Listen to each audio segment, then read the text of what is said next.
বাংলাদেশের সিদ্ধান্তে আবারও আন্তর্জাতিক মঞ্চে আলোড়ন।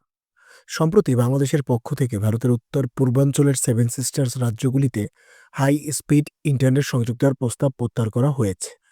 এই সিদ্ধান্ত নিয়ে আলোচনার ঝড় উঠেছে, যা বাংলাদেশের ভবিষ্যৎ ইন্টারনেট হাব হয়ে ওঠার স্বপ্ন এবং ভারতের উত্তর পূর্বাঞ্চলের আইটি খাতের সম্ভাবনা উভয়ের উপরই প্রভাব ফেলতে পারে।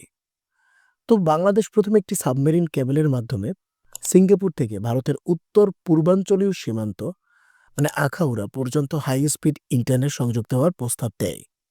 এটি দুই দেশের মধ্যে যোগাযোগ বৃদ্ধির একটি গুরুত্বপূর্ণ উদ্যোগ হিসেবে দেখা হয়েছিল। তবে বাংলাদেশ টেলিযোগাযোগ নিয়ন্ত্রক কমিশন বিটিআরসি তাদের প্রস্তাব প্রত্যাহার করেছে।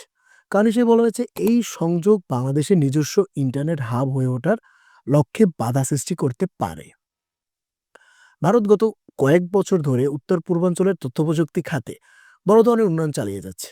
সেখানে সফটওয়্যার পার্ক স্থাপন থেকে শুরু করে বড় বড় বিনিয়োগের পরিকল্পনা গ্রহণ করা হয়েছে। উল্লেখযোগ্যভাবে টাটা গ্রুপ আসামের একটি সেমিকন্ডাক্টর ম্যানুফ্যাকচারিং প্ল্যান্টের জন্য প্রায় ২৭,০০০ রুপি বিনিয়োগের ঘোষণা দিয়েছে। পাশাপাশি এই অঞ্চলে এশিয়ার বৃহত্তম ডেটা সেন্টার তৈরির পরিকল্পনাও রয়েছে।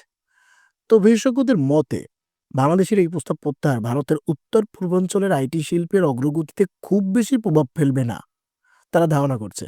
বর্তমানে বিদ্যমান ইন্টারনেট ব্যান্ডউইথ এবং পশ্চিমবঙ্গের দীঘায় একটি নতুন ক্যাবল ল্যান্ডিং স্টেশন তৈরির মতো পরিকল্পনা এই অঞ্চলের চাহিদা পূরণ করতে সক্ষম। তবুও এটি দুই দেশের মধ্যে প্রযুক্তি সংক্রান্ত সহযোগিতার ক্ষেত্রে একটি গুরুত্বপূর্ণ পরিবর্তন হিসেবে ধরা হচ্ছে। বাংলাদেশের লক্ষ্য একটি আঞ্চলিক ইন্টারনেট হাব হয়ে ওঠা, যা আন্তর্জাতিক পর্যায়ে দেশটিকে প্রযুক্তিগতভাবে শক্তিশালী করে তুলতে পারে। তবে ভারতের সঙ্গে সহযোগিতা বন্ধ করার মাধ্যমে এই লক্ষ্য কতটা বাস্তবসম্মত হবে তা নিয়ে প্রশ্ন উঠেছে। তো শেষ কথা হচ্ছে, বাংলাদেশের এই সিদ্ধান্ত ভারত এবং বাংলাদেশের প্রযুক্তি সহযোগিতার সম্পর্ককে নতুন মোড় দিয়েছে। এটি একটি সঠিক কৌশলগত পদক্ষেপ হতে পারে, তবে এর দীর্ঘমেয়াদী প্রভাব দুই দেশের জন্যই গুরুত্বপূর্ণ। আপনার মতে এই সিদ্ধান্ত কার জন্য সবচেয়ে বেশি লাভজনক? নিচে কমেন্টে জানাতে ভুলবেন না। ভিডিওটি ভালো লাগলে লাইক করুন এবং চ্যানেলটি সাবস্ক্রাইব করতে ভুলবেন না।